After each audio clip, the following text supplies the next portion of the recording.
Baik, assalamualaikum warahmatullahi wabarakatuh. Bismillahirrahmanirrahim. Alhamdulillahirabbil alamin. Allahumma shalli wa sallim ala sayyidina Muhammadin wa ala alihi wa sahbihi ajma'in. Baik anak-anakku yang saya cintai, di pertemuan kali ini saya akan membahas tentang aritmatika sosial yang merupakan bab pertama yang dibahas di semester 2 ini bagi anak-anak kelas 7 MTS atau SMP. Namun tentu sebelum kita melanjutkan ke pembahasan aritmatika sosial ini, kita harus paham dulu konsep dari aritmatika sosial itu sendiri. Dari dua kata, dari aritmatika dan dari kata sosial.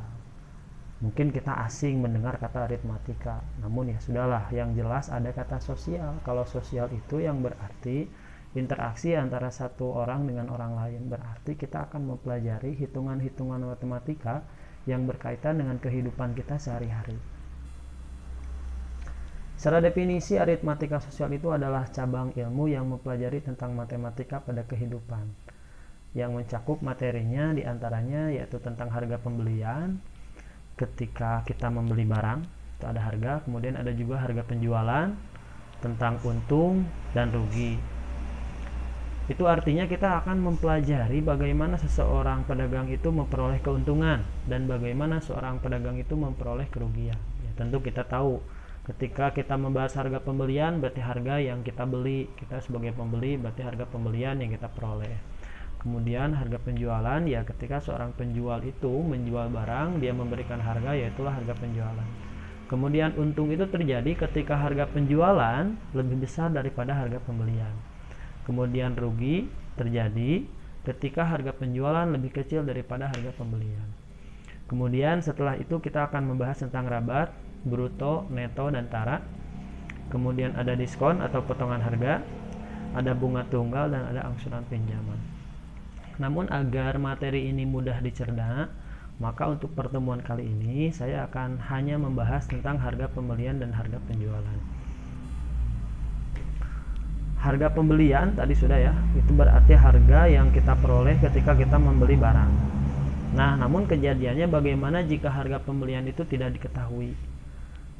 Maka ada rumusnya. Rumus pertama, harga pembelian itu bisa kita ketahui ketika harga penjualannya diketahui dikurangi dengan untung jika pedagang itu untung.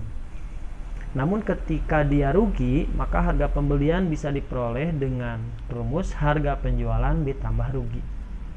Itu rumusnya ya, harga pembelian, rumusnya harga penjualan dikurangi untung atau harga penjualan ditambah rugi jika dia rugi. Berarti itu tergantung untung atau ruginya. Langsung ke contoh, misal begini. Amar menjual barang dagangannya dengan harga Rp700.000. Dia menjual barang Amar nih dengan harga 700.000. Berarti harga penjualan ya, karena ada kata menjual. Dari penjualan itu Amar memperoleh keuntungan Rp150.000. Dia untung. Harga penjualan dan ada keuntungan, berarti kita pakai rumus yang paling atas ya. Berapakah harga pembelian barangnya? Berarti dengan mudah kita bisa terka. Harga menjualnya 700.000, kemudian dia untung 150.000. Berarti harga pembeliannya berapa sampai dia menjual 700.000? Ya tentu berarti harga penjualan dikurangi harga pembelian. Nah, ini rumusnya ya. Harga pembelian sama dengan 700.000 dikurangi 150.000, berarti Amar itu memberi barang 550.000. Dia beli barang 550.000, kemudian dijual lagi dengan keuntungan 150.000 sampai menghasilkan harga penjualan 700.000. Mudah ya. Contoh kedua. Fulan seorang pedagang sepatu.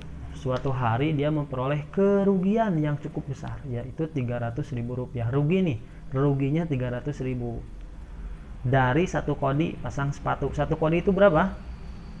Yo, satu kodi itu 20 biji ya, ingat dia belinya satu kodi 20 biji nih, ternyata dia dijual lagi itu ruginya 300.000. Hal ini diakibatkan karena Fulan hanya mampu menjual tiap pasang sepatunya dengan harga 80.000. Ayo, satu pasang sepatu hanya mampu dijual 80.000. Berapakah harga beli untuk satu kodi sepatu?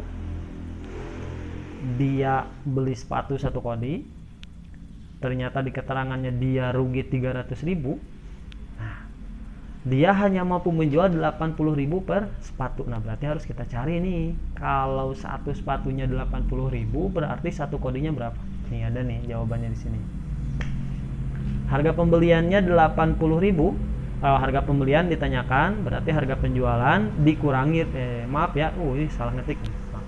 Harusnya harga penjualan ditambah rugi. Ya, ini mohon maaf salah ketik nih, Bapak. Berarti 80.000 dari satu pasang sepatu, ya kita kalikan 20.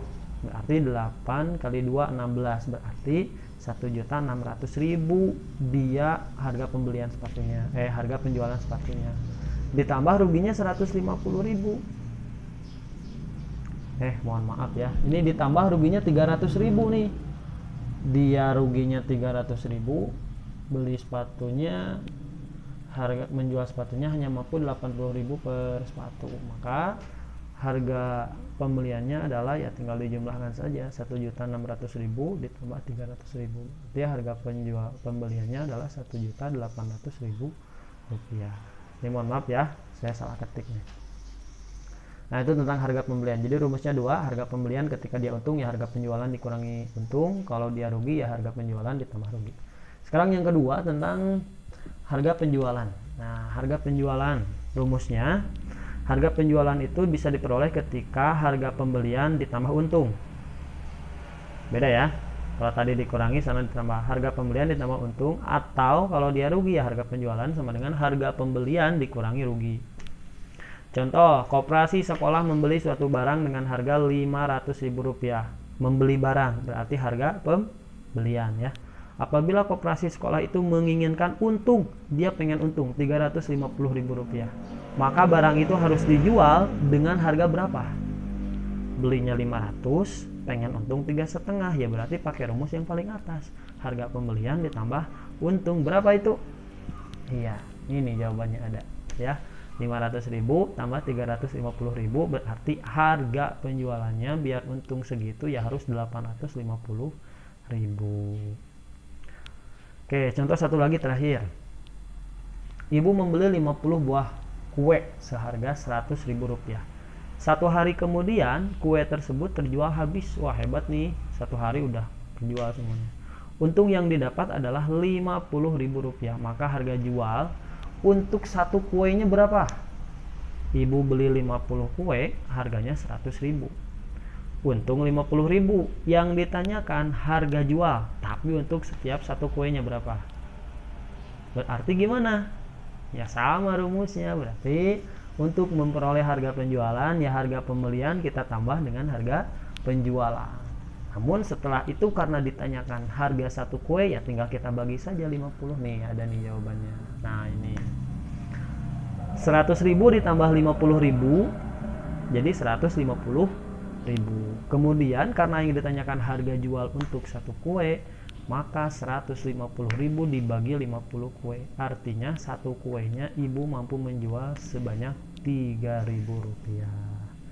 Nah, itu saja mungkin anak-anak penjelasan untuk materi kali ini. Jika ada yang ditanyakan silahkan di kolom komentar.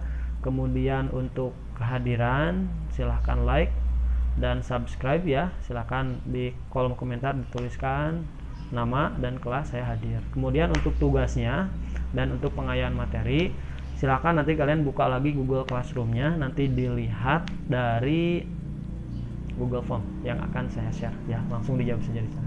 Baik, terima kasih, kita ucapkan alhamdulillahirobbilalamin. Semoga video ini bermanfaat bagi kita semua, khusus bagi anak-anakku sekalian dan umum untuk seluruh anak bangsa di Indonesia ini. Terima kasih. Assalamualaikum warahmatullahi wabarakatuh.